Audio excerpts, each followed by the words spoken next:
Deciding to tithe can often seem like a difficult choice.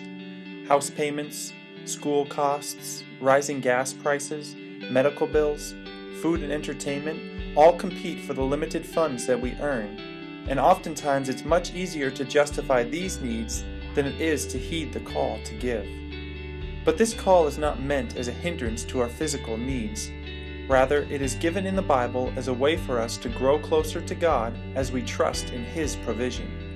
So let's look at 3 biblical and practical truths that are meant to help us trust God with our finances. Truth number 1. All our money belongs to God. Psalm 24:1 tells us, "The earth is the Lord's and all it contains, the world and those who dwell in it."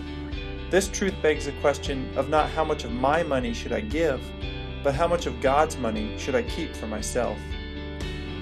Truth number 2. Giving away a portion of our income to the work and ministry of Christ helps us fight covetousness. Wanting things too much is incredibly dangerous for our souls. In Matthew 6:24, Jesus paints a clear picture, telling us that we cannot serve both God and money. Truth number 3. Tithing and giving beyond regular tithe will help strengthen our faith in God's promises. Philippians 4:19 tells us that God will meet all our needs according to the riches of His glory in Christ Jesus. The more we find and trust promises like this, the easier tithing becomes, because they replace our fear of not having what we need with a reliance on God.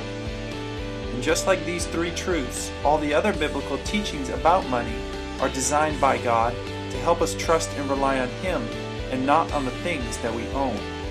In Matthew 6:21, Jesus tells us, "Where our treasure is, there will our hearts be also." In terms of money, this is saying that what we invest our money in is a signal of what our hearts are trusting in. So each time we face the decision to give or not to give, remember that it boils down to a faith question.